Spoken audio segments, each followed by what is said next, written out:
Assalamu alaikum warahmatullahi wabarakatuh. Welcome back class 7th. Today we are going to start the second chapter of unit test 2 course, that is chapter number 15, parallel lines. We know that intersecting lines are the lines that meet at a point. So the lines which do not meet are parallel lines, like line L and M. Here they do not meet even if they are extended, or you can call them a line which do not intersect, or you can call that parallel lines are those lines which do not intersect, or you can say that the parallel lines are the lines which do not meet even if they are extended. So here the line L and M are parallel line, but this definition of parallel line is not correct. Let us understand the correct definition of parallel line. Consider a plane A. Suppose we have a line P at plane A and a line Q passing through plane A, and this line Q is perpendicular to this plane A. These lines will never meet, right? So these lines are parallel lines. Are P and Q lines are parallel? The answer is no, they are not parallel lines. What is the complete definition of parallel lines? Line which lie on the same plane and do not intersect are called parallel line. Now consider this line C and D. If these lines lie on the same plane, then we call them parallel lines. So here C and D lie on one plane and do not meet each other. So these lines are called parallel lines. So that is the definition of parallel lines. Lines which lie on the same plane and do not intersect are called parallel line. Line C is parallel to line D. Now students, mathematicians are very lazy and they don't want to write this full sentence. So what they did, they use a symbol. They use a symbol to write this whole sentence. How they write it? They will write it like this. C is parallel to D. They gave a symbol. They gave this symbol. This symbol means parallel to. So C is parallel to D. Okay. So parallel line don't intersect each other. But can any other line intersect them? The answer is yes. A line that intersect two coplanar line at two different points is called a transversal line. Now see this figure. Line N is intersecting line L at point A, and line N is intersecting line M at point B. So this line is transversal line. Here L and M are parallel line. But what when two lines are not parallel to each other? See the next figure.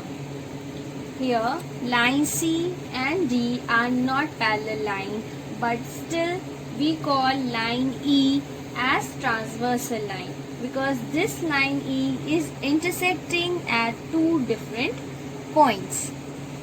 Now see the next figure. If we draw a line here, then we call this as transversal line.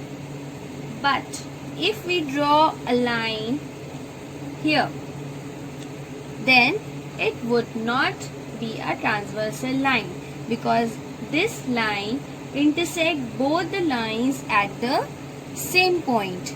So transversal line is a line that intersects two coplanar line at two different points.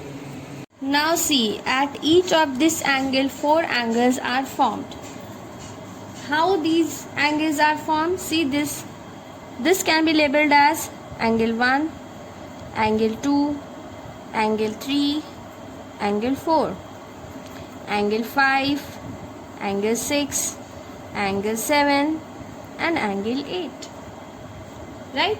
Now we will study about these angles. If we make a pair of angle 1 and 2, we can say that they are adjacent angles, right? Or we can make a pair of angle 1 and 3, we can say they are vertically opposite angle.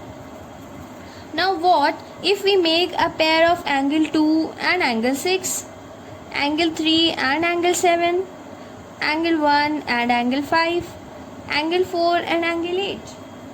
These angles have a special characteristic.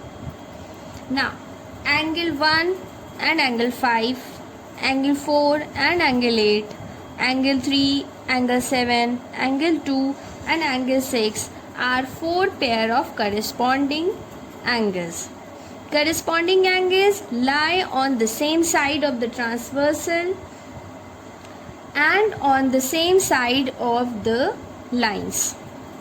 See, angle 1 and angle 5. Angle 1 is above the line L and angle 5 is above the line N, and they are on the same side of the transversal. So they are corresponding angles. So what are corresponding angles? Here find out the corresponding angles. Angle 1 and angle 5 are corresponding angles. Angle 4, angle 8 is corresponding angle. Angle 2 and angle 6 corresponding angle. Angle 3 and angle 7 is corresponding angle. Interior angle. The angle which lie within the two lines are called interior angle. Here angle 3, angle 4, angle 5 and angle 6 are interior angle. Now what are exterior angles? The angles which lie outside the two lines are called exterior angle. Angle 1, angle 2, angle 8 and angle 7 are exterior angles. Now what are alternate interior angles? Alternate interior angles are non-adjacent angles that lie on opposite side of the transversal and between the two parallel lines.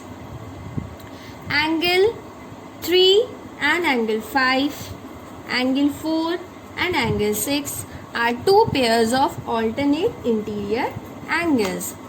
Angle 4 and angle 6, angle 3 and angle 5 are alternate interior angles. Now what are alternate exterior angles? The angles that lie on opposite side of transversal and outside the two parallel lines are called alternate exterior angles. Like this angle, angle 1 and angle 7, angle 2 and angle 8 are alternate exterior angle. Next is co-interior angle. Co-interior angles are angles that lie on the same side of the transversal and within the two parallel lines. Like this, angle 4 and angle 5, angle 3 and angle 6 are two pairs of co-interior angles. Now if two parallel lines are cut by transversal, then the corresponding angles are equal. So angle 2 is equals to angle 6, angle 3 is equals to angle 7, angle 1 is equals to angle 5 and angle 4 is equals to angle 8. If two parallel lines are cut by transversal, then their alternate interior angles are also equal. Angle 4 is equals to angle 6, angle 3 is equals to angle 5. Similarly, alternate exterior angles are also equal. Angle 1 is equals to angle 7 and angle 2 is equals to angle 8. Now, if two parallel lines are cut by transversal, then the two pairs of co-interior angles are supplementary. That means angle 4 plus angle 5 is equals to 180 degree. Angle 3 plus angle 6 is equals to 180 degree. Okay, that's it. Now students, I am sending the worksheet so that the concept will be more clear to you. Solve those questions which I have given in worksheet in your practice register. Thank you.